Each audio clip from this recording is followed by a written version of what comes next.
السلام علیکم ورحمۃ اللہ وبرکاتہ۔ آج کا جو ہمارا موضوع ہے وہ ہے ناگر موتا۔ عربی میں اس کو سات کوفی، فارسی میں مشک زیر زمین، پنجابی میں ڈھیلا گھانس، گجراتی میں موتھا، انگریزی میں سی ڈاٹ پیرٹینیس بولتے ہیں۔ تعارف: ایک بوٹی کی گرا دار جڑ ہے جس میں ہلکی ہلکی سی خوشبو آتی ہے۔ ایک قسم کا گھاس ہوتا ہے جس کے جڑ میں ہے نا گرا ہوتا ہے، گھاٹی ہوتی ہے، تو اسی کو نکال کے استعمال کر لیتے ہیں اس کو۔ تو یہ سب سے اچھا جو ہے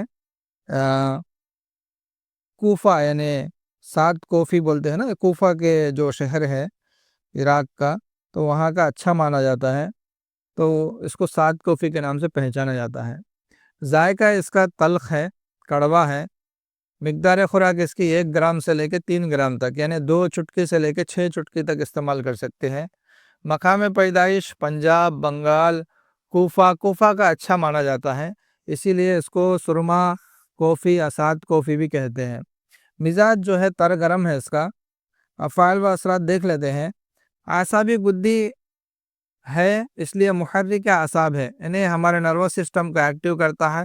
محلل گدد ہے، ہمارے گدد میں تحلیل پیدا کرتا ہے، وہاں کی سوزش کو ختم کرتا ہے۔ مسکن عجلات ہے، ہمارے جو عجلات ہیں، مسلس ہے اور دل ہے، اس کو سکون بخشتا ہے۔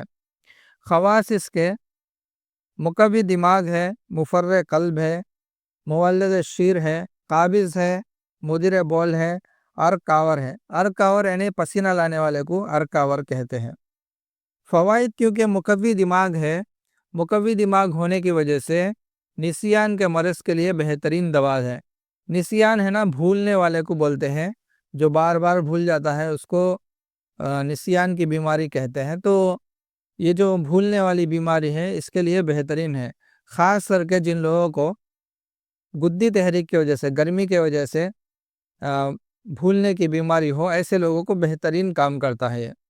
مفرح قلب ہونے کی وجہ سے، کیونکہ دل کو فرحت دیتا ہے، یہ خوشی دیتا ہے، سکون دیتا ہے، اس وجہ سے اس کے صفوف کو پستان پر لیپ کرتے ہیں، چند دنوں کے اندر ہی دودھ بڑھ جاتا ہے۔ جن عورتوں کو دودھ نہیں آتا، دودھ کی قلت ہے، تو ان لوگوں کو ہے نا پستانوں کے اوپر، یعنی جو بریسٹ ہے عورتوں کی، اس کے اوپر تھوڑا سا پانی ملا کے اس کے پاؤڈر کے اندر اس کے اوپر ہے نا لیپ کر دیتے ہیں، تو چند دنوں کے اندر ہے نا دودھ کھل کر آنے لگتا ہے۔ اسی طریقے سے کیونکہ یہ مخرج صفرا ہے، مخرج صفرا یعنی صفرا کو نکال کر پھینکنے والا ہے، اس لیے ارکان اصفر یعنی جو جانڈس کی بیماری ہے جس کو پیلیا بولتے ہیں، تو اس میں اس کا خساندہ پلانا مفید ہے۔ خساندہ کس کو بولتے ہیں؟ جڑ کو ہے نا تھوڑا سا کوٹ کر گرم پانی میں اس کے جڑ کے پاؤڈر کو یا جڑ کے جو موٹا موٹا کوٹا ہوا ہے اس کو ڈال دینے سے 6 گرام تک آپ ڈال دیں، اور اس کے بعد تھوڑی دیر چھوڑ کے، تھوڑی دیر کے بعد اس کے پانی کو پلانے سے یہ جو ارکان اصفر ہے جس کو جانڈس پیلیا بولتے ہیں، اس میں بہت اچھا کام کرتا ہے یہ۔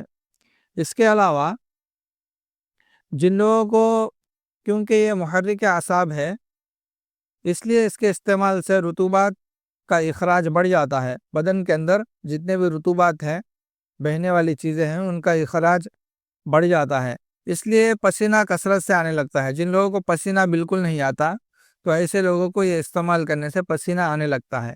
اور پیشاب جن لوگوں کو نہیں آتا، پیشاب بھی ہے نا کثرت سے آنے لگتا ہے، اسی وجہ سے اس کو مدر بول بھی کہتے ہیں۔ اپنے اسی اثر کے وجہ سے تکتیر بول اور سوزاک کے مریض کے لیے بہترین ہے۔ تکتیر بول کس کو بولتے ہیں؟ جن لوگوں کو قطرہ قطرہ پیشاب آتا ہے، جلن سے آتا ہے، اور ہے نا اعضائے تناسل کے اندر درد بھی ہوتا ہے، ایسے لوگوں کو یہ استعمال کرنے سے پیشاب کھول کے آنے لگتا ہے۔ اور اس کے علاوہ جو سوزاک کی بیماری ہے، جو میل آرگن کے اندر جو انفیکشن ہو جاتا ہے، وہاں سے پیپ وغیرہ آنے لگتا ہے، تو اس بیماری کے اندر بھی یہ بہت اچھا کام کرتا ہے۔ اس کے علاوہ محلل گدد ہے، محلل گدد یعنی کہ تحلیل پیدا کرنے والی، تو محلل گدد ہونے کی وجہ سے بچھو کے کانٹے پر لگانے سے اس کے سوزش اور درد کو روکتا ہے۔